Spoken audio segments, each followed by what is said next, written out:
Oh, masih.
tes.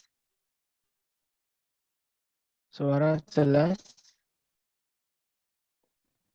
Jelas, Pak. Jelas, Pak. Jelas, Pak. Ya, silahkan dihidupkan dulu videonya.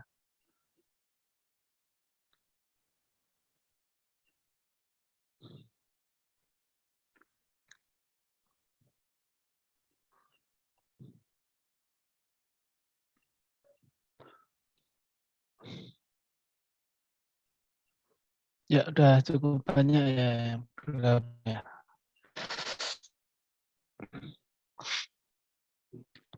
Ya, kita mulai saja pertemuan kita di malam hari ini. Sebelumnya, Assalamualaikum warahmatullahi wabarakatuh. Waalaikumsalam warahmatullahi wabarakatuh. Salam sejahtera. Waalaikumsalam warahmatullahi wabarakatuh. Kita jumpa lagi di sesi komputer. Ini di pertemuan ketiga karena di minggu lalu kita libur tanggal merah. Oke, sebelumnya saya akan presensi dulu.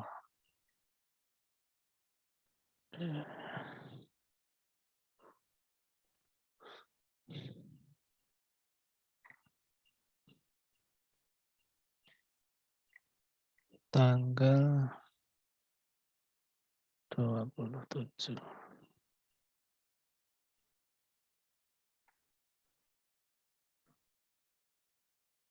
Abdul Rahman Zauhari belum hadir. Abdul Rahman Hakim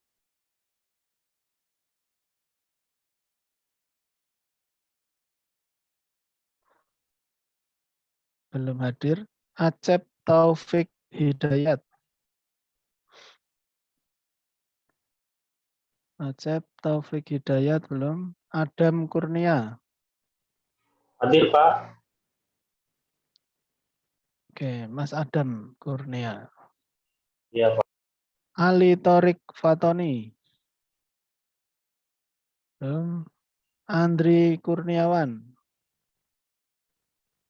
Belum. Ardian Ibnu Dermawan. Hadir, Pak. Mas Ardian ya. Hadir, Pak. Ardian Sah. Belum. Desi Prilestari Maulani. Hadir, Pak. Desri Rahmawati. Belum. Edi Rasidi. Hadir, Pak. Habibi. Ya Pak, hadir Pak. Harsono. Hadir, Pak. Hadir. Mas Harsono hadir. Hedi Hermansyah. Hedi belum. Hendra Safriyardi. Hadir, Pak. Ita Krisnawati. Ada, Pak. Joni Kardiman. Belum. Kanedi. Belum. Kholis Taufikur Rahman. Mas Kholis. Belum. Ainul Yakin. Belum. Muhammad Ali Ramadhani. Mas Aldi. Ada Mas Aldi? Belum. Muhammad. Jam open mic ada ya?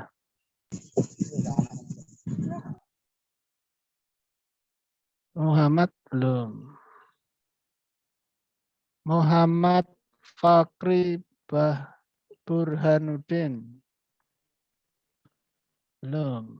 Muhammad Wisnu Ramadan. Hadir, Pak. Hadir. Muhammad Yusril. Belum. Nurdin. Hadir Pak.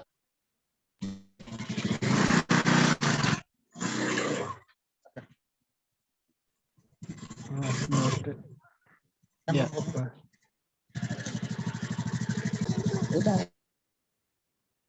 Ada suara motor ya?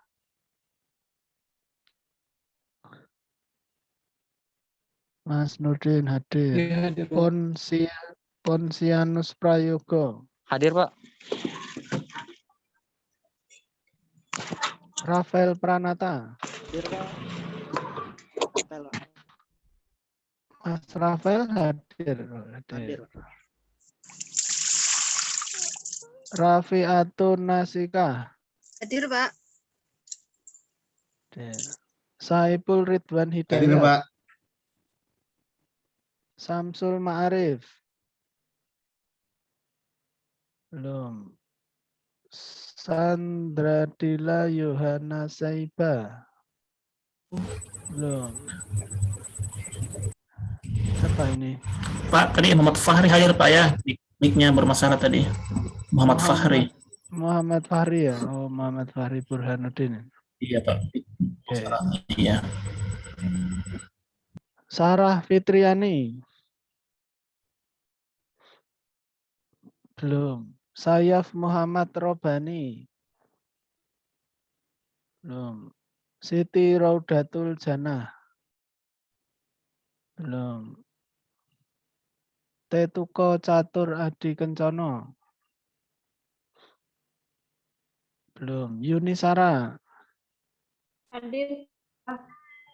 Hadir. Zaidal Saputra. Belum. Ali Usman. Hadir. Mas Hadir, Ali Pak. hadir. Ada. Edi Rasidi. Hadir, Pak. Hadir, Pak. Hadir. Amirul Hidayat. Belum. Hanifah Husnun Mawarti. Belum. Alfonsus Liquori Sanfaris. Belum. Mas Alfon. Belum ya. Mufid Triyono. Hadir, Pak. Hadir. Ada yang lewat? Oke, ada ya. Muhammad, Pak. Muhammad. Siapa? Muhammad. Ya. Oh, Muhammad. Mas Muhammad. NIM 100321005. Oh ya. Mas Muhammad. Oke. Ya.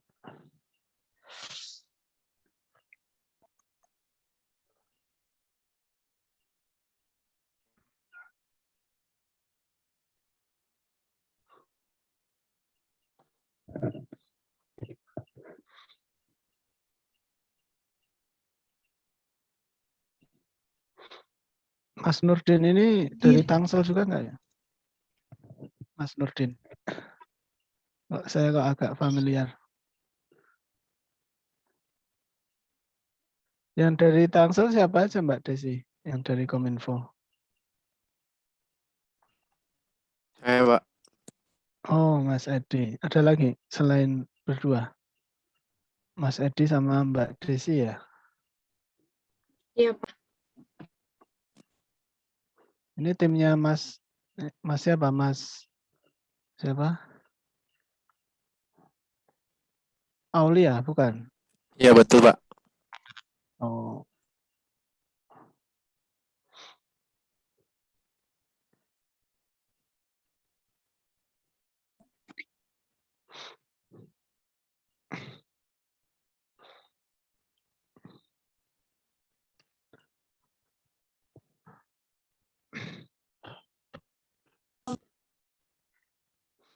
Ya, kita mulai ya. hari ini kita akan melanjutkan tentang materi dari arsitektur dan organisasi komputer.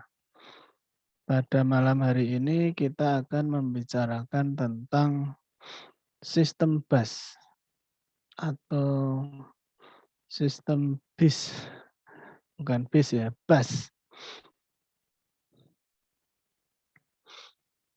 Jadi kalau kita di minggu pertama ya, kalau di minggu kedua kemarin kan kita lebih banyak tentang sejarah komputer ya.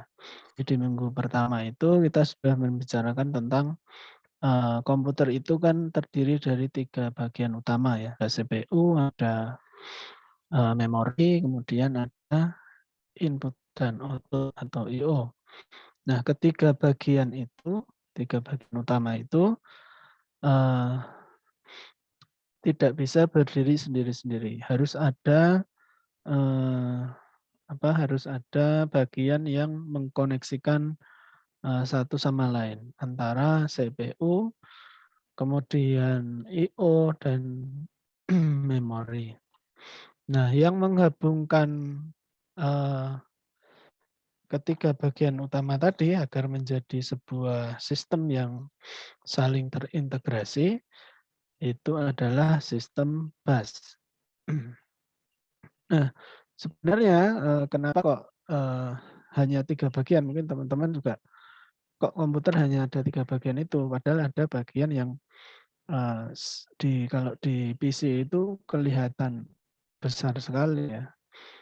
Yang kita biasa menyebutnya sebagai motherboard atau mainboard. Ada yang bilang motherboard, ada yang bilang mainboard, itu sama aja. Nah, sebenarnya motherboard atau mainboard itu adalah suatu bagian yang menghubungkan dari ketiga komponen utama tadi, ya, yang menghubungkan CPU, kemudian memori, dan juga input dan output. Nah, itulah sebenarnya mainboard itu adalah kumpulan dari sebuah sistem bus. Komponen utamanya adalah itu. Oh ya, saya tes suara lagi, bisa diterima dengan jelas ya? Jelas, Pak. Belum saya lanjutkan. Jelas, Pak. Oke, sistem bus atau bus system itu adalah arsitektur komputer yang merujuk pada bus yang digunakan oleh sistem komputer untuk menghubungkan semua komponen dalam menjalankan tugasnya ya. Yaitu fungsinya agar bisa saling menghubungkan perangkat-perangkat itu ya. Baik perangkat CPU atau perangkat memori atau perangkat input dan output. Data atau program yang tersimpan dalam memori dapat diakses dan dieksekusi oleh CPU melalui perantara sistem bus gitu. Jadi ini adalah sebagai sebuah perantara yang menghubungkan 3 komponen utama tadi. Sebenarnya sama ya kalau kita berbicara lebih luas atau lebih jauh tentang jaringan komputer. Jaringan komputer itu bisa juga kita ibaratkan sebagai sistem bus juga, karena dia menghubungkan antara sebuah perangkat PC atau alat komunikasi untuk bisa saling terhubung. Jadi kalau kita analogikan secara lebih luas, nah itu juga sama konsepnya. Jadi yang menghubungkan kalau di dalam sebuah sistem komputer itu adalah sistem bus. Sebuah komputer memiliki beberapa bus agar dapat berjalan. Banyaknya bus yang terdapat dalam sistem tergantung dari arsitektur sistem komputer yang digunakan. Jadi busnya itu yang digunakan nggak cuma satu ya, karena ada banyak komponen dan ada banyak perangkat yang berada di dalam komputer. Baik itu perangkat prosesor, kemudian perangkat input output juga jumlahnya juga banyak dan kita membutuhkan banyak sistem bus agar semua perangkat itu bisa saling terhubung. Contohnya ya misalkan ada keyboard, ada mouse, ada monitor, ada printer, dan lain sebagainya. Kemudian memori ada banyak juga macam-macamnya. Ada memori internal, ada memori eksternal. Itu untuk bisa saling terhubung membutuhkan sebuah sistem bus. Dan dalam komputer ini tadi sistem busnya enggak hanya satu. Mungkin ada yang busnya itu bus high speed, ada yang low speed, tergantung dari kebutuhan untuk menginterkoneksikan perangkat apa. Gitu. Bus adalah sarana pengangkut atau saluran yang terdapat di dalam suatu mikroprosesor atau CPU yang menghubungkan antara mikroprosesor tersebut dengan dunia luar. Ya. Melalui sarana bus, prosesor tersebut mampu menerima data, mengirim data, hasil pengolahannya ke luar sistem dan mampu untuk menghubungi perangkat-perangkat pendukungnya. Jadi pasti dalam sebuah komponen prosesor itu ada proses input dan juga proses output. Ada input, ada pengolahan, kemudian ada output. Nah di situ untuk mengacu dalam proses menerima data atau mengirimkan data, nah itu melalui sarana bus. Nanti akan kita jelaskan berbagai macam komponen dari bus. Kemudian pada setiap CPU atau mikroprosesor selalu terdapat 3 sistem bus dasar. Yaitu utamanya ada data bus, kemudian ada address bus, kemudian ada control bus. Nah, data bus itu adalah sarana untuk mengangkut data antara CPU dan komponen lainnya. Bisa dari CPU mengambil dari RAM atau ada input dari I/O misalkan. Nah, itu ada data yang masuk ke dalam prosesor. Itu menggunakan jalur data bus. Kemudian jumlah data bus menyatakan lebar jejak data pada CPU atau jumlah data bit instruksi yang mampu diambil per satuan waktu. Data bus biasanya digunakan sebagai taksonomi dari mikroprosesor yang bersangkutan. Jadi tergantung dari klasifikasinya ya. Datanya itu berupa apa. Jadi nanti akan dipilah-pilah. Kemudian yang kedua, tadi kalau yang pertama ada data bus, kemudian yang kedua adalah address bus. Nah, ini address bus itu sebagai pembawa alamat ke komponen pendukungnya. Karena setiap setiap space itu harus memiliki alamat yang unik. Setiap komponen pendukung di dalam sebuah sistem harus mempunyai alamat yang unik. Jadi tidak duplikasi ya. Addressnya masing-masing harus unik. Kemudian jumlah dari address bus menyatakan jumlah komponen pendukung yang mampu dialamati oleh mikroprosesor. Nah, nanti ada bagian materi tentang sistem pengalamatan. Kemudian yang ketiga, tadi ada komponen dari bus itu ada 3, ada data bus, kemudian ada address bus, yang ketiga adalah ada control bus. Nah, ini sebagai pembawa sinyal kontrol antara mikroprosesor dan perangkat pendukung di dalam kesinambungan komunikasi antara bagian pada sistem komputer. Nah, jadi agar supaya proses yang terjadi di dalam prosesor itu berjalan dengan baik, tidak saling tubruk atau tidak saling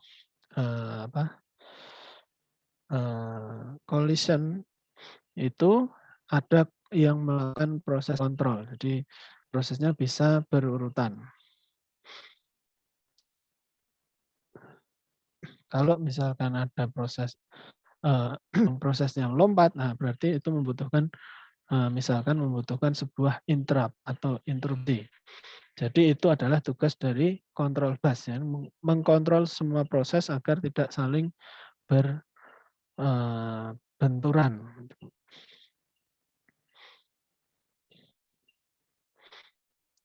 Kemudian sebuah komputer terdiri dari sekumpulan komponen dasar, ya. Tadi ada 3 komponen, yaitu ada CPU, memori, dan input-output yang saling berinteraksi. Kemudian kumpulan lintasan saling menghubungkan berbagai modul dikenal dengan struktur interkoneksi. Nah, ada 3 jenis transfer data yang terjadi di dalam sebuah sistem komputer. Yang pertama adalah komunikasi atau transfer data antara CPU dan memori. Itu transfer datanya bolak-balik, ya. Kemudian CPU dengan input-output atau input-output dengan memori. Gitu. Jadi contohnya kalau yang input-output dengan memori, misalkan dari inputnya dari keyboard, kemudian outputnya ke monitor, nah dia melewati memori. Gitu. Itu berarti dia input-output ke memori, jadi tidak menggunakan prosesor. Karena kan ada bus itu yang tidak memerlukan kinerja dari prosesor. Kemudian selain itu ada 3 jenis interkoneksi dalam komputer, yaitu ada CPU interconnection, kemudian ada memory interconnection, kemudian ada input-output interconnection. Jadi ada 3 jenis. Ini kalau ini transfer data antar komponen, kalau ini adalah di dalam komponen itu sendiri. Nah, berikut adalah gambar dari sebuah sistem interkoneksi. Jadi misalkan ada, kalau di CPU itu ada instruksi, ada data, ada sinyal, kemudian outputnya adalah berupa data, kemudian ada kontrol yang mengatur agar datanya itu tidak saling tabrakan tadi. Kemudian yang kedua ada memory interconnection, di mana ada proses write, ada proses read, kemudian ada alamatnya di mana, kemudian datanya apa, disimpannya, kemudian outputnya adalah data. Kemudian kalau di I/O interconnection sama ada proses write, kemudian ada proses read, dia ada menulis, membaca, kemudian ada alamat eksternal, internal, terus di sini juga ada input-output buffer. Kemudian dia menuju ke internal atau menuju ke eksternal. Kemudian ada proses interrupt juga di situ. Nah, kalau ini adalah sebuah arsitektur dari sistem bus yang ada di dalam komputer. Ini contohnya ada CPU, memori, dan I/O. Jadi ada 2 buah input-output, kemudian ada 2 buah memori, kemudian CPU. Nah, itu tadi ada 3 bagian dari sebuah kontrol, sebuah bus, ya. Ada kontrol bus yang mengatur proses yang terjadi antara pertukaran transfer data, baik itu dari CPU ke memori atau CPU ke I/O atau dari memori ke I/O. Kemudian ada address bus, dia disimpan di alamat mana, seperti itu. Kemudian ada data bus, ini adalah saluran yang menghubungkan untuk proses transfer data. Tuh, jadi di dalam arsitekturnya adalah seperti ini. Ada control bus, ada address bus, ada data bus. Kemudian kelemahan dari bus system itu apabila terdapat perangkat input-output atau sistem memori yang dihubungkan ke bus data, maka akan dapat menurunkan kinerja dari sistem secara keseluruhan. Hal ini dikarenakan adanya yang pertama adalah propagation delay, yang kedua adalah bottleneck. Jadi bila ada banyak perangkat I/O atau sistem memori, itu membutuhkan proses yang panjang, itu bisa saja terjadi delay antara kita mengetikkan huruf, kalau misalnya kita di menggunakan keyboard ya, itu dengan display yang ada di monitor itu terjadi delay, jadi nggak langsung bisa tampil di monitor. Nah, itu namanya propagation delay. Kemudian yang kedua tadi ada permasalahan bottleneck. Bottleneck itu kalau kita ibaratkan adalah seperti sebuah botol ya. Kalau botol itu kan di bawahnya panjang, di bawahnya besar, kemudian di atasnya atau ditutupnya itu kecil. Nah, bisa diibaratkan seperti itu saat kita menuang air. Kalau botolnya itu besar, kalau kita langsung tuang, itu tidak bisa langsung keluar. Dia melewati bottleneck tadi yang lubangnya kecil, dia akan keluar secara bergantian. Nah, itu namanya bottleneck. Jadi kalau misalnya di jaringan komputer, kalau saya analogikan biar lebih mudah, itu ada namanya kapasitas link ya, atau kapasitas pipa jaringan. Misalkan kapasitas jaringan kita itu hanya 10 mega, tetapi data yang lewat di dalam jalur dalam link yang 10 mega itu adalah 1 giga, nah otomatis akan terjadi antrian di situ. Karena jaringannya pipanya itu hanya 10 mega, sementara data yang mau lewat itu adalah 1 giga, otomatis akan terjadi antrian. Atau kalau di dalam kehidupan kita sehari-hari, itu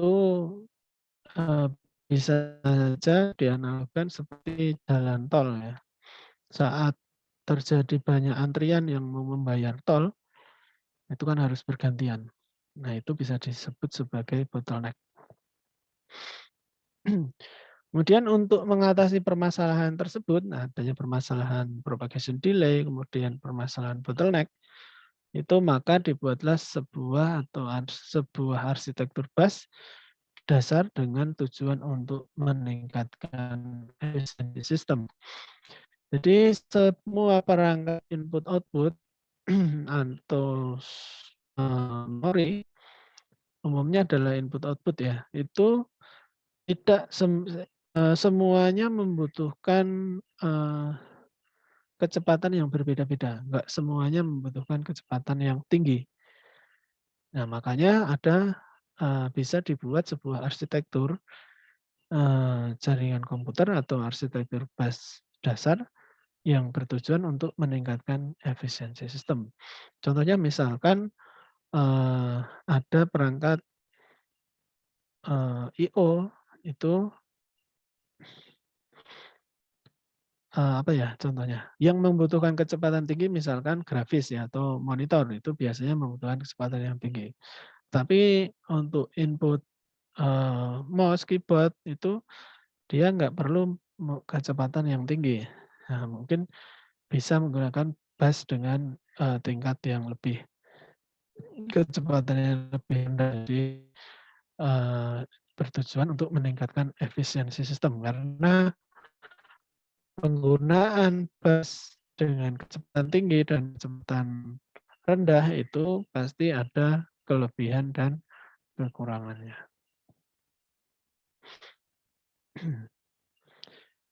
Kemudian ada 2 jenis teknologi dalam sistem bus. Yang pertama adalah tradisional bus, yang kedua adalah high speed bus atau bus kecepatan tinggi. Kalau yang di tradisional bus itu contohnya adalah bus ISA.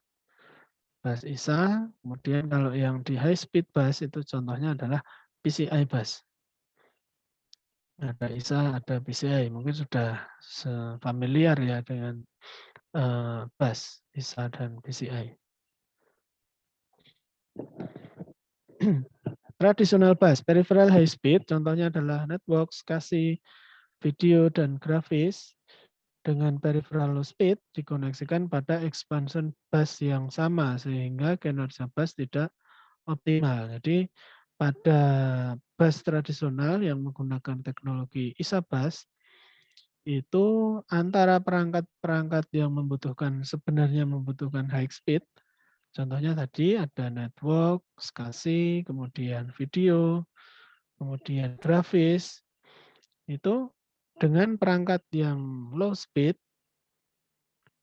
itu menggunakan expansion bus yang sama. Jadi kinerjanya menjadi tidak optimal.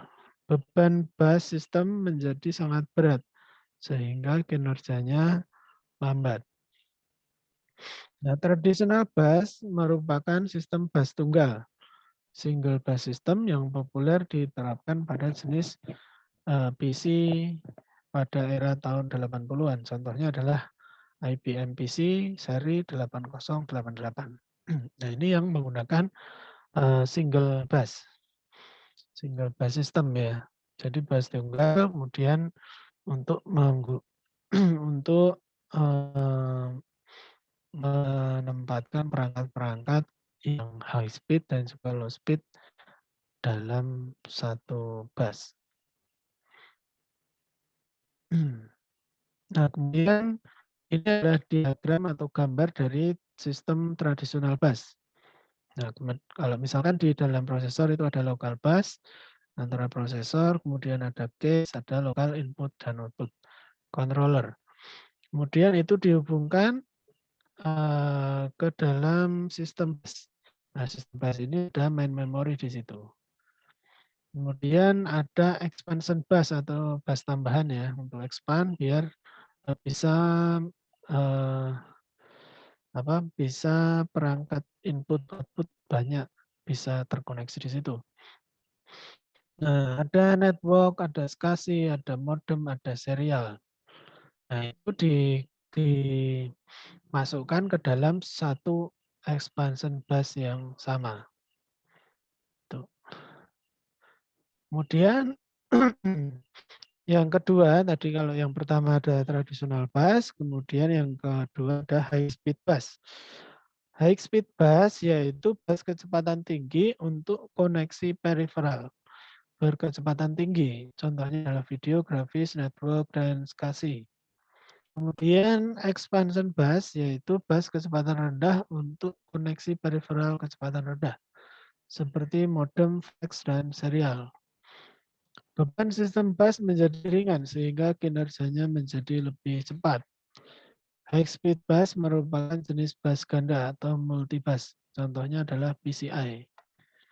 Nah, jadi di sini dalam sistem high speed bus itu dibedakan ya antara yang levelnya high speed bus. Contohnya tadi ada video, ada grafis, ada network, ada SCSI. Kemudian dibedakan dengan bus yang digunakan untuk koneksi perangkat-perangkat yang memang hanya membutuhkan kecepatan rendah. Contohnya modem, fax, dan serial. Nah, serial ini bisa saja untuk menghubungkan mouse dan juga keyboard. Selain itu, atau printer. Nah, itu bisa menggunakan yang expansion bus atau low speed bus. Ada diagram high speed bus itu di sini sama ya. Prosesor, kemudian ada local bus, kemudian ada cache. Di sini ada cache. Ini yang model-model sekarang ya. Ini pada prosesor dia terhubung dengan cache atau bridge. Kalau biasa kita kenal dengan NOT bridge. Itu yang bridge atau cache yang menghubungkan antara prosesor dengan perangkat-perangkat utama. Ada main memory, ada SCSI, grafik, video, dan LAN. Yang biasanya ini terhubung ke PCI Express ya. Itu terhubung menggunakan high speed bus. Kemudian untuk perangkat-perangkat yang low speed itu ada expansion bus interface. Nah, untuk menghubungkan modem, serial, fax. Ini biasanya disebut ke short bridge ya, ada not bridge, ada short bridge. Kalau not bridge itu lebih ke sisi perangkat-perangkat yang membutuhkan kecepatan tinggi, tapi kalau short bridge itu kecepatan yang rendah. Bus system dibagi menjadi 3 generasi. Ini generasi pertama, ini menggunakan bus bersama, yaitu fungsi utama menyediakan jalur komunikasi untuk transfer data. Kemudian generasi kedua itu sudah mampu memisahkan komputer menjadi 2, yaitu CPU dan memori, dan perangkat keras lain dengan sebuah bus controller. Kemudian generasi ketiga muncul di pasaran tahun 2001 yang menyertai Hypertransport dan InfiniBand. Ini lebih fleksibel ya, digunakan seperti internal bus.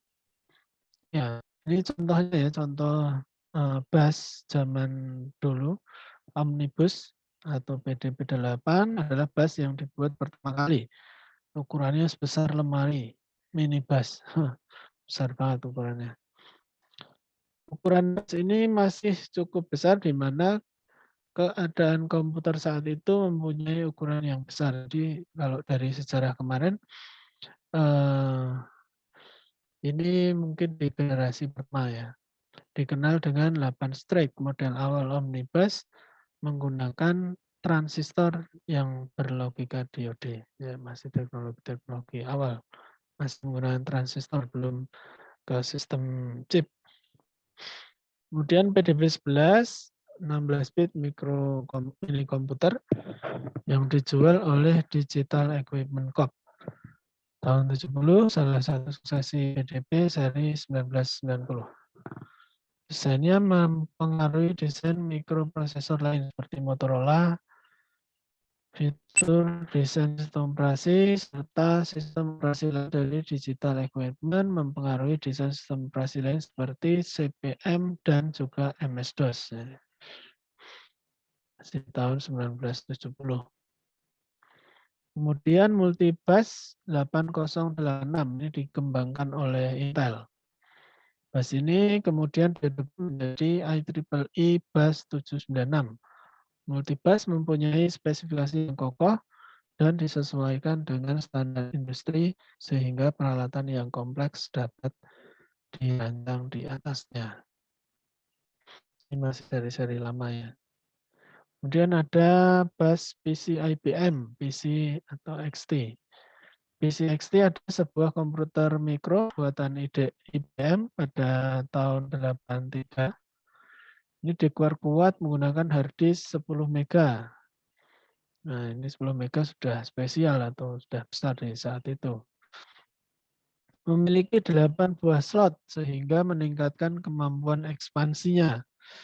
Kapasitas power supply yang lebih besar, memori yang dapat dibongkar pasang karena semuanya berupa soket. Ini di tahun itu sudah memorinya sudah bisa dibongkar pasang.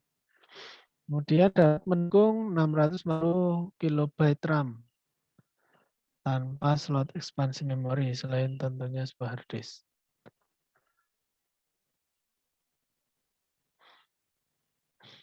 Nah, ini contoh kalau dalam sebuah komputer ya.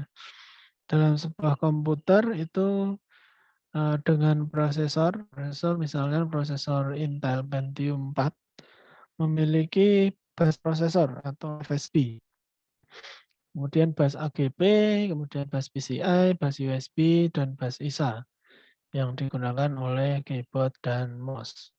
Dan bus-bus yang lainnya. Yang umum ya, yang sekarang itu ada FSB, ada AGP, PCI, USB, dan ISA ini juga sudah nggak ada, jarang banget digunakan. Bus disusun secara hierarki karena setiap bus yang memiliki kecepatan rendah akan dihubungkan dengan bus yang memiliki kecepatan tinggi. Setiap perangkat di dalam sistem juga dihubungkan ke salah satu bus yang ada. Ya, sama ya, karena bus itu kan fungsinya untuk melakukan ekspansi perangkat ya. Baik itu perangkat input-output atau perangkat memori.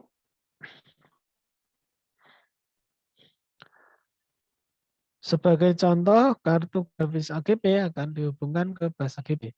Beberapa perangkat lain, utamanya chipset dan controller, akan bertindak sebagai jembatan antar bus yang berbeda. Sebagai contoh, sebuah controller bus kasih dapat mengubah sebuah bus menjadi bus kasih, baik itu bus PCI atau bus PCI Express. Jadi apa ya, kalau di dalam sistem komputer itu ada protokolnya, ada aturannya ya. Biar semua perangkat itu bisa bekerja secara maksimal, itu sudah sesuai dengan kaidah-kaidah zamannya ya. Misalkan kartu grafis untuk AGP ya dicoloknya pasti ke bus AGP. Kalau yang PC Express ya ke PC Express. Tuh. Jadi agar bisa berjalan sebagaimana mestinya. Kemudian ada bus ISA. Bus ISA atau Industri Standar Arsitektur adalah sebuah arsitektur bus yang nomornya 8 bit yang diperkenalkan pada seri IBM 5150 pada tanggal 12 Agustus 1981. Nah, ISA ini bus diperbarui di tahun 1984 menjadi 16 bit. Sehingga jenis bus ISA yang beredar terbagi menjadi dua, yaitu seri 16 bit dan juga seri 8 bit. Nah, ini ISA ini adalah bus awal yang paling banyak digunakan ya, hingga tahun 95. Sebelum digantikan oleh bus PCI yang diluncurkan pada tahun 92. Jadi ini awal bus yang paling banyak digunakan adalah bus ISA. Kemudian karena muncul seri bus PCI yang secara speed-nya lebih baik, itu kemudian mulai ditinggalkan. Nah, ini kalau di seri-seri komputer dulu, itu ada slot seperti ini yang warnanya hitam. Ini panjang. Ini adalah bus ISA. Ini bisa menempatkan perangkat-perangkat macam-macam ya. Di situ ada kartu grafis, ada kartu jaringan, ada kartu sound, dan macam lainnya. Tapi dia tidak membedakan antara yang high speed dan low speed. Jadi hanya iklan bus yang digabung menjadi satu.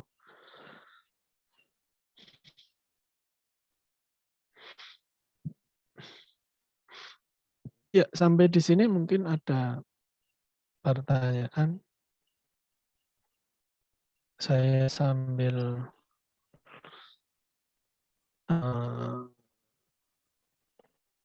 melihat chat. Ya. Kalau yang bisa 16 bit sama 8 bit itu maksudnya kemampuan transfer datanya atau gimana ya, Pak? Ya, itu lebar untuk transfer datanya kan 8 bit dan 16 bit.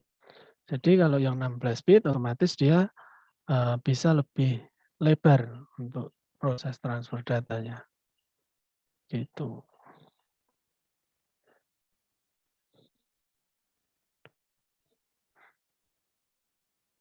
Ada yang saya sambil cek ini ya, yang masuk.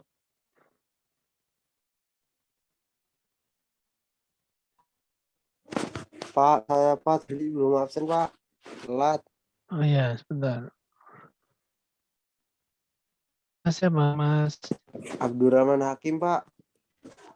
Abdurrahman Hakim. Iya Pak. Abdurrahman Hakim, oke. Pakai R Pak, R. Ya.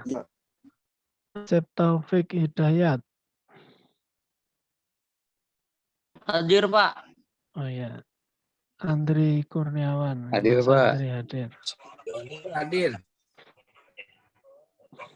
Sedang hujan ya. Ini udah mulai masuk musim penghujan ya kayaknya ya. Ya, Pak. Jalan. Pak, alhamdulillah. Ilham Hamdi ya. Hadir, Pak. Ilham Hamdi. Hadir, Pak. Oke.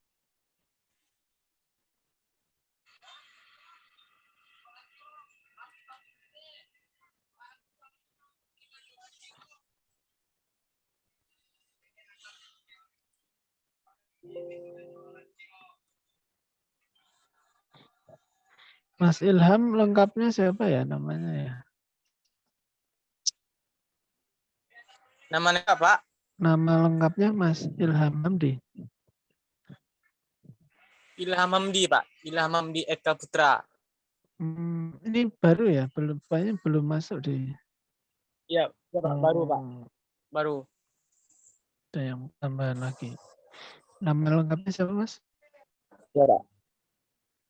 Ilham Hamdi Eka Putra. Ilham Hamdi. Eka Putra. Hamdi pakai I ya? Oke, Iya, Pak. nanti saya konfirmasi ke admisi. Ya, Pak. Ini Ya, Pak. kapan masuk? Minggu ini atau baru minggu ini ya? Minggu. Iya, Pak. Ya. Ya, Pak. Ada lagi Hanifah Husnun Mawarti.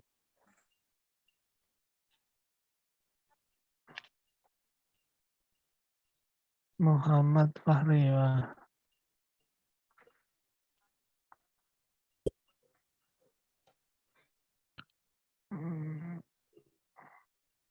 Oh ya udah. Banyak lagi Pak. Kalau Iya. misalkan terjadi propagation delay sama bottleneck itu kita setting secara ini nggak Pak untuk itunya?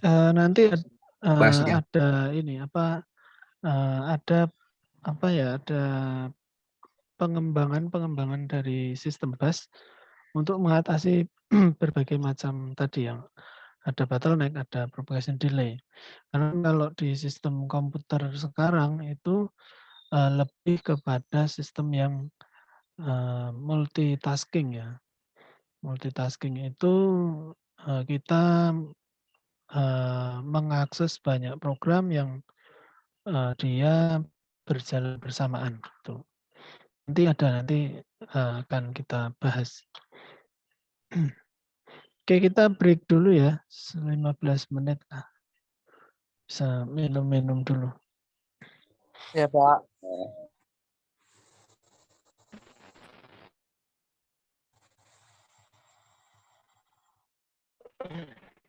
Iya, Pak.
Tes tes.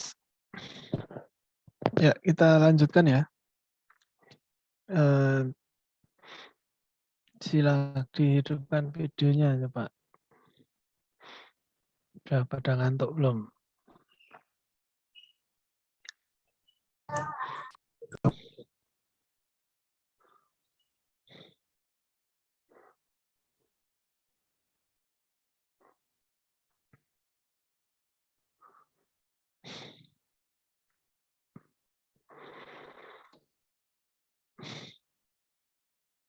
Wah, masih pada seger-seger ini.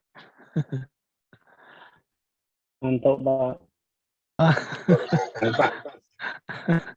Mas Darsono ini ngopi dulu. Habis ngopi.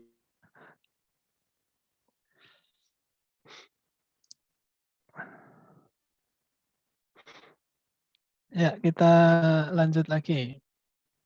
Kita sudah di ya. Kemudian yang selanjutnya ada bus USB atau ini sudah banyak ya kita setiap hari kita pakai. Bisa kita kenal USB atau Universal Serial Bus. Ini merupakan standar interface. Ini banyak sekali perangkat yang biasa kita hubungkan dengan port USB. Ada scanner, printer, mouse, flash disk, atau keyboard, atau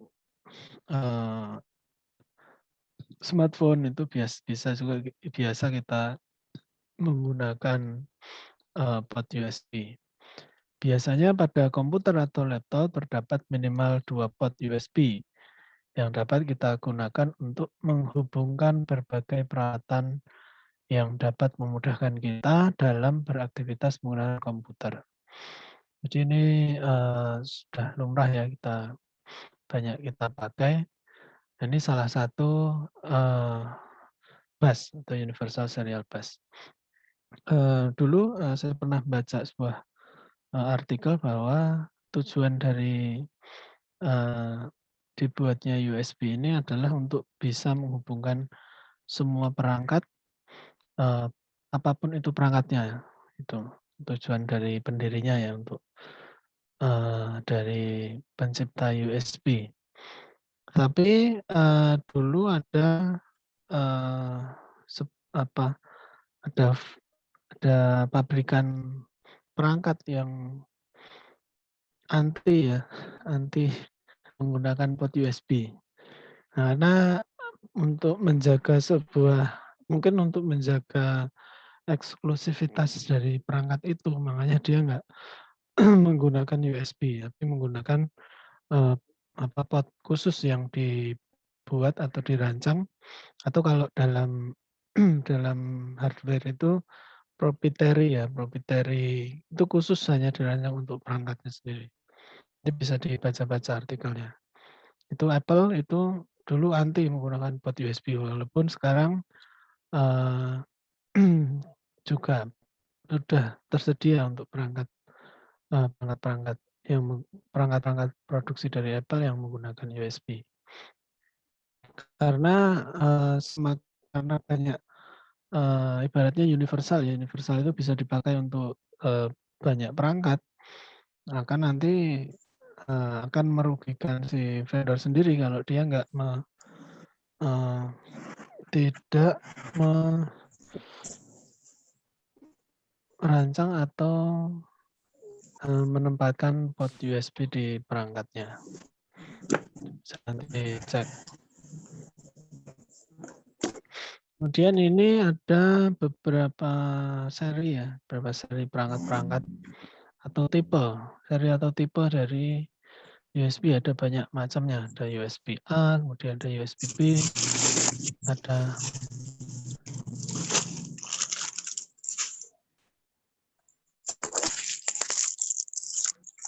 ini yang mic-nya aktif, tolong di mute dulu.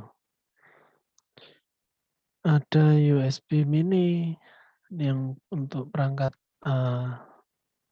smartphone ya. Nah, macam-macam.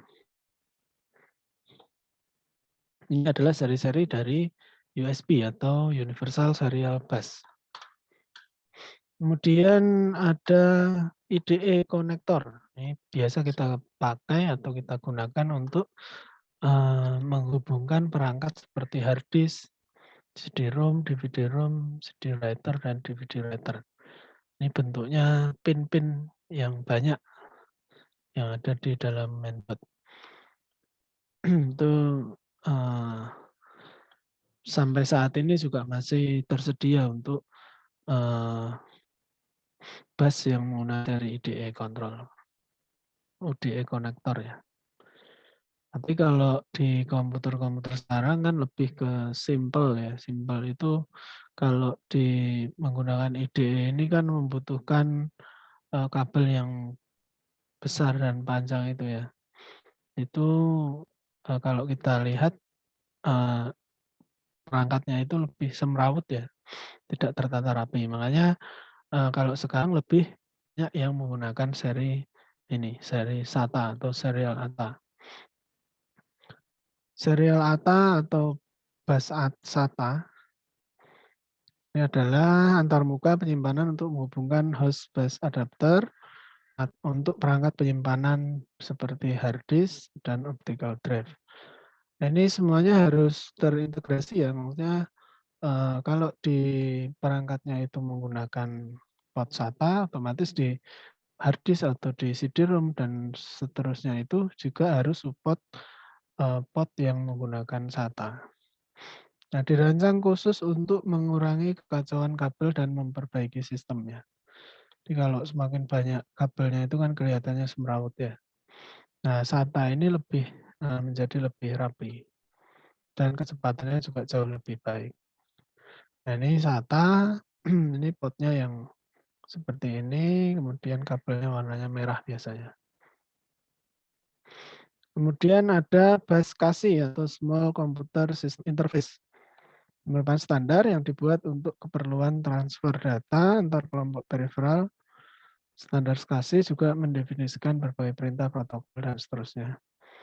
Nah, ini biasanya kalau SCSI ini banyak digunakan untuk perangkat-perangkat apa itu?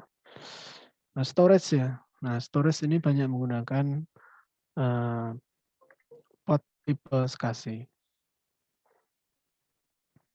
Nah, berdasarkan pada tingkat kecepatan putarannya, IDE memiliki kecepatan 5.400 RPM atau ada juga yang 7.200 RPM. Dan membaca piringannya itu. Sedangkan SCSI itu lebih cepat dari antara 10.000 hingga 12.000 RPM. Jadi dia lebih cepat dibanding dengan yang menggunakan tipe IDE. Nah, ini yang biasa dipakai untuk perangkat storage tadi. Tingkat kecepatan putaran pada piringan hard disk diukur dengan satuan RPM atau rotation per menit. Tadi yang membaca piringannya, tingkat perputarannya itu. Maka jumlah data yang bisa dibaca oleh head juga akan semakin banyak. Semakin dia cepat, datanya yang dibaca akan lebih banyak. Demikian juga sebaliknya. Nah, fungsi SCSI sebenarnya tak jauh beda dengan IDE dan SATA, namun SCSI memiliki keunggulan lebih dari kedua teknologi tersebut. Nah, itu ada SCSI. Small Computer Interface, khususnya pada hard disk, pertama kali dirancang untuk menangani kebutuhan pasar server. Biasanya membutuhkan proses data, transfer data yang lebih cepatnya. Ini ya tadi yang biasa digunakan untuk perangkat-perangkat storage. Jadi dari server dia dihubungkan ke perangkat storage atau pusat datanya dibedakan sendiri. Nah, dia menghubungkannya menggunakan port SCSI. Nah, dia bisa sampai transfernya 320 megabyte per second.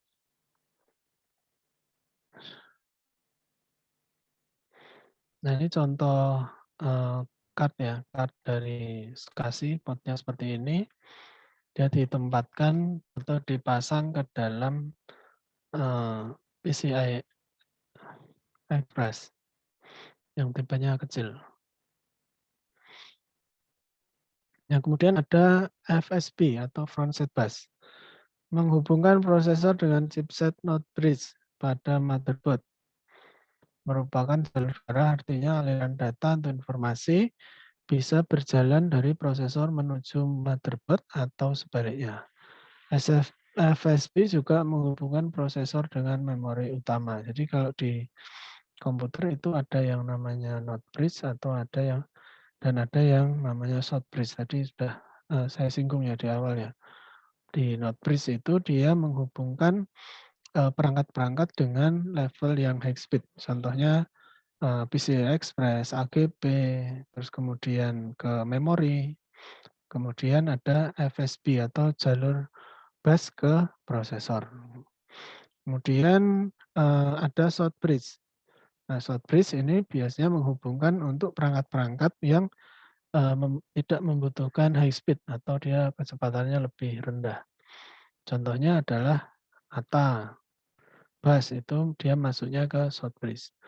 Kemudian ada PCI bus yang menghubungkan perangkat-perangkat baik itu ada misalkan ada perangkat jaringan, kemudian perangkat sound atau speaker atau keyboard, mouse, dia terhubungnya ke short bridge. Nah ini yang lebih detail ya. Itu ada CPU, kemudian ada FSB atau Front-Set Bus, kemudian terhubung ke chipset not bridge dan short bridge. Nah, not bridge itu untuk yang tipenya high speed, ada high speed graphic bus AGB or PCI Express. Kemudian ke memory bus atau memory slot. Nah, di situ kan di motherboard itu ada port untuk memori, ya dia terhubungnya ke not bridge. Kemudian short bridge itu perangkat-perangkat yang tadi ya, yang low speed ya. Ada IDE, SATA, USB, Ethernet, audio coder, CMOS memory, dan seterusnya. Nah, ini sekaligus menjawab dari tadi ya,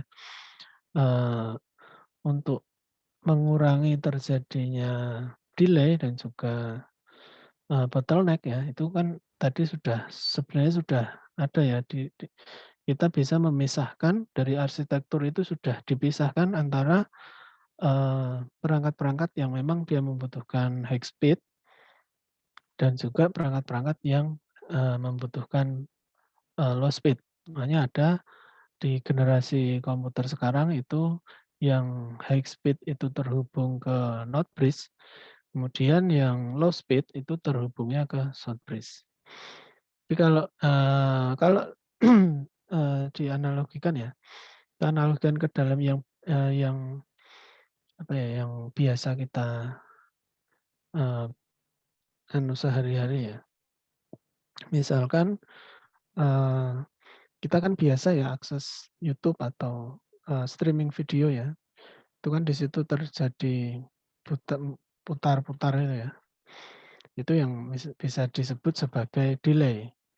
Nah, kita membutuhkan antrian di situ. Nah, permasalahan-permasalahan yang terjadi ada berbagai macam faktor. Nah, misalkan contohnya kapasitas linknya kita itu sudah nggak memenuhi. Nah, kapasitas link. Kemudian kapasitas bandwidth-nya juga tidak memenuhi biar kita bisa streaming secara baik. Contohnya misalkan kita berlangganan internet ya. Kita langganan internet di dalam provider yang kita berlangganan itu ada yang namanya FUP atau FUP itu apa ya? Fair Usage Policy ya, FUP. Nah itu kalau kita sudah mencapai kapasitas maksimal dari kapasitas yang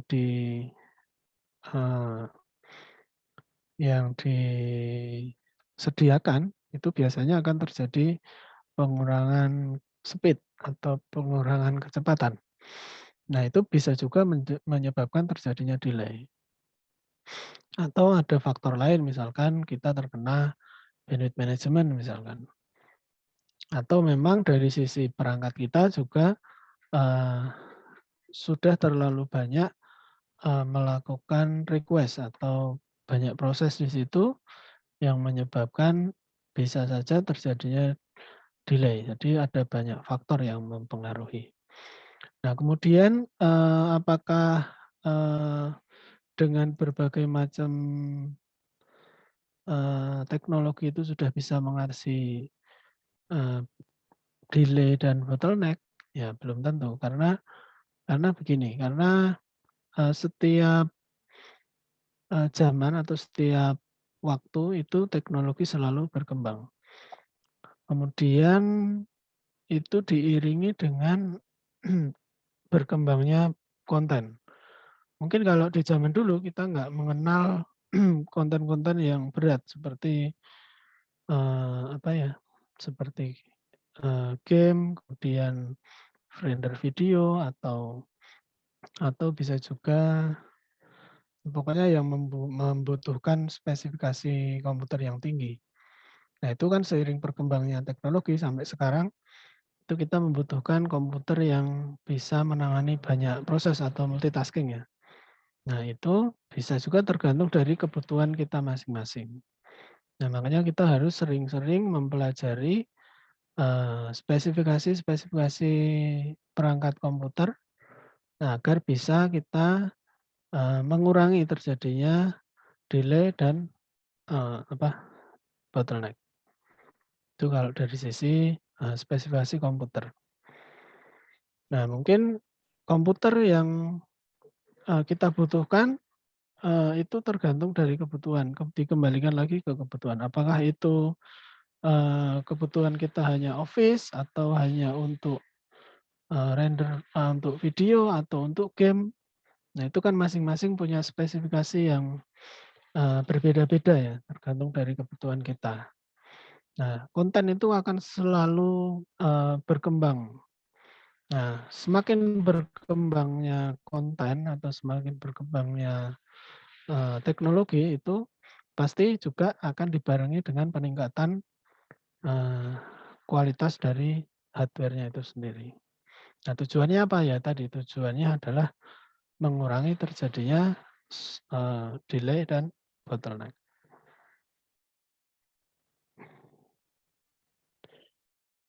Kemudian Quick Path Interconnect atau KPI. Pada dasarnya KPI berfungsi sama dengan FSP, tapi dengan pendekatan yang lebih baik. Pada FSP, jalur yang dihubungkan adalah transfer data antara prosesor dan memori. Control Hub, Memory Control Hub atau MCH. Maka pada KPI yang dihubungkan adalah prosesor dengan IOH atau Input Output Hub. IOH sendiri pengganti FCH pada sistem Core i7 atau Core i7. Jadi sebenarnya kalau MCH itu sama dengan Node Bridge ya, dia menghubungkan perangkat-perangkat yang tipenya high speed. Nah, kalau di vendor perangkat itu MCH itu sebutan Node Bridge untuk perangkat-perangkat dari seri-seri Intel. Kemudian kalau yang Node Bridge itu biasanya digunakan atau disebut ke perangkat-perangkat yang serinya AMD. Padahal itu ya sebenarnya sama aja fungsinya. MCH atau Node Bridge itu sama, yang menghubungkan ke perangkat-perangkat yang levelnya high speed. KPI meningkatkan kemampuan transfer sistem prosesor karena menggabungkan controller memori langsung di prosesor. Pada dasarnya KPI bukanlah sebuah bus layaknya FSP, tapi merupakan sistem point-to-point yang menghubungkan transfer data antara prosesor ke RAM dan prosesor ke sistem eksternal. Nah, kemudian kalau saat ini mungkin prosesor juga berkembang.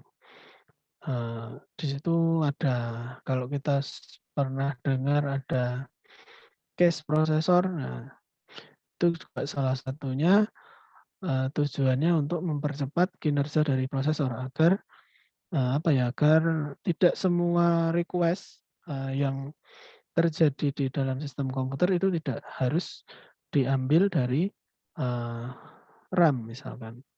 Di situ ada cache prosesor sendiri. Ada L1 case, ada L2 case, ada L3 case, ada bahkan mungkin kalau sekarang baru mengembangkan yang seri L4 case. Jadi tujuannya ya tujuan secara sederhana ya, itu untuk mempercepat kinerja dari si prosesor agar setiap request yang terjadi di dalam komputer itu tidak perlu mengambil dari RAM. Nah, kalau saya analogikan lagi di dalam sistem jaringan ya, ini saya hubungkan ke jaringan-jaringan lagi biar kita lebih mudah menganalogikan. Jadi kalau di jaringan itu kita mengambil request atau mengambil data lebih jauh, misalkan lintas negara atau lintas benua ya, itu otomatis karena ada jarak yang mempengaruhi itu, otomatis kita akan lebih lama atau lebih panjang request kita sampai. Tapi kalau kita request-nya ke yang lebih dekat, misalkan ke data center yang ada di Jakarta atau yang ada di Singapura misalkan. Atau kalau kita berada di kota itu sendiri, misalnya kalau di Jakarta ya di Jakarta ambilnya nggak perlu sampai ke Singapura atau ke US. Nah itu otomatis kita akan lebih cepat dalam menerima menerima request itu. Kita akan lebih cepat mengambil datanya. Contoh misalkan kita download yang besar gitu, misalnya download ISO ya atau ISO sistem operasi misalkan. Nah kita kalau downloadnya itu lebih dekat, nah itu otomatis akan lebih cepat. Dari sisi kalau di jaringan itu ada yang namanya latensi itu menunjukkan seberapa panjang jalur jalur yang dilewati oleh si data itu. Nah itu semakin panjang otomatis akan lebih lama kita menerima sebuah request. Tapi kalau kita lebih pendek akan lebih cepat. Makanya banyak konten-konten yang berada di luar negeri, contohnya misalkan YouTube, Facebook, nah itu kan sudah konten yang besar ya. Itu kenapa kok dia menanamkan banyak data center di di sebuah negara atau di kota-kota tertentu. Misalkan ada di Jakarta, ada di Bandung, Surabaya, Jogja, Bali. Nah, mereka menanamkan server-server di titik-titik tertentu. Nah, itu salah satu tujuannya agar saat kita melakukan request konten yang pernah diakses, itu kita tidak perlu melakukan request ke server pusatnya atau misalkan yang ada di US. Nah, kita cukup melakukan request ke server-server yang berada di lokal yang kita akses. Nah, walaupun nanti kembali lagi tergantung dari sisi internal kita, kecepatan internet juga pasti berpengaruh. Kemudian FUB tadi, kemudian perangkat di sisi kita apa, memenuhi standar untuk bisa melakukan akses ke dalam sebuah source tertentu. Gitu. Nah, sebenarnya prosesnya sama aja dengan ini. Kalau kita request-nya lebih dekat, pasti secara kemampuannya menjadi lebih cepat. Nah, ini KPI ya. Quick Path Interconnect antar prosesor dan IO controller. Kemudian ada bus AGP atau Accelerated Graphic Pod. Ini biasa digunakan untuk perangkat grafis ya. Ini menggantikan ISA, bus ISA atau bus PCI yang digunakan sebelumnya. Ini pada tahun 96. Jadi ini pengembangan dari bus PCI ya. Biasanya kalau bus AGB itu ini warnanya apa ini warnanya? Abu apa ini? Coklat ya, coklat tua ya.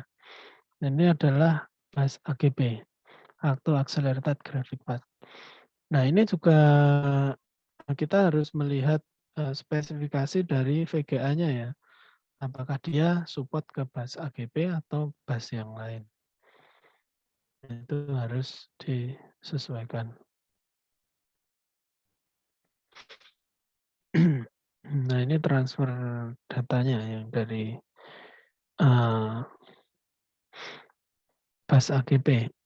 Nah, ini biasanya kalau terjadi peningkatan produk baru itu biasanya ke pengurangan tegangan atau tegangannya menjadi lebih rendah, kemudian peningkatan throughput atau kecepatan dalam dia melakukan transfer data. Jadi misalkan dari yang dikenalkan tahun 96 ini membutuhkan tegangan 3,3 volt.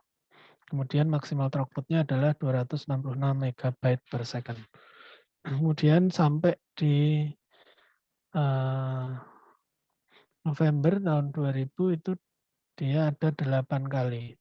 Ini tegangan maksimalnya hanya 1,5 volt, kemudian maksimal throughput-nya 2133 MB per second. Jadi yang perlu dipertimbangkan untuk membandingkan sebuah spesifikasi sebuah perangkat itu adalah masalah tegangan dan juga maksimal throughput. Tuh. Nah, yang selanjutnya adalah bus PCI ya. Ini yang warnanya putih ya. Warnanya putih itu adalah bus PCI atau Peripheral Component Interconnect yang didesain untuk menangani beberapa perangkat keras. Ini dikembangkan di tahun 92 oleh konsorsium PCI Special Interest Group yang dibentuk oleh Intel. Ini untuk menggantikan bus ISA ya. Nah, muncul bus PCI. Nah, PCI ini masih digunakan sampai sekarang. Nah, sekarang hingga keluar versi terbarunya yaitu PCI Express. Nah, sekarang pengembangan dari perangkat-perangkat hanya mengacu kepada ini. Belum ada bus yang teknologi terbaru selain yang di sini. Ada PCI Express 16 kali, kemudian PCI Express 1 kali yang kecil, kemudian AGB, kemudian ada PCI. Biasanya hanya ini berkutat ini. Hanya lebih kepada peningkatan tadi ya, peningkatan throughput, kemudian ada pengurangan tegangannya. Nah ini PCI Express. Nah ini adalah peningkatan throughput-nya ya, kecepatan lebar data maksimum dari PCI. Ini sejarahnya nanti bisa dibaca-baca.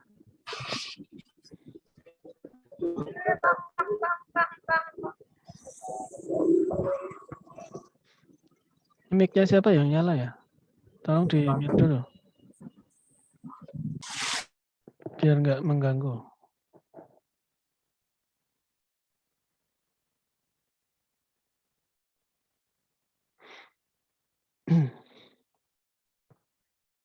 Nah, ini kelebihan dari PCI Express dan PCI biasa. Nah, ini bandwidth-nya bisa atau throughput-nya tadi ya, bisa 5-80 giga. PCI berpeluang untuk memiliki latensi atau delay yang kecil. Tadi latensi ya, latensi antara perangkatnya itu delay-nya menjadi lebih kecil. Karena PCI Express menyediakan koneksi langsung ke chipset NodeBridge 2 ini. Nah, kemudian PCI ini juga tidak tergantung dari prosesor ya, jadi dia bisa langsung ke perangkat input dan output. Jadi jalurnya itu menjadi lebih pendek. Memiliki fitur yang baru yaitu QoS atau Quality of Service melalui kanal isokronus untuk menjamin pengiriman bandwidth jika diperlukan. Jadi pengembangan dari dari perangkat-perangkat bus saat ini lebih ke pengurangan daya dan juga peningkatan masalah throughput.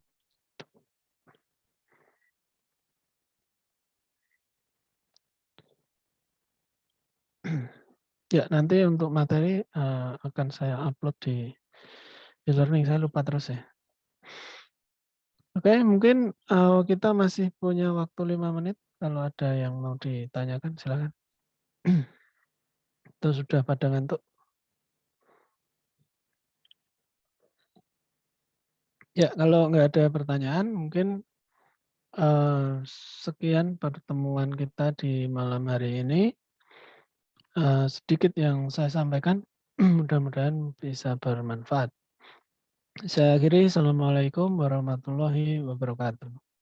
Waalaikumsalam warahmatullahi wabarakatuh. Waalaikumsalam warahmatullahi Terima kasih, Pak. Terima kasih, Pak. Terima kasih, Pak.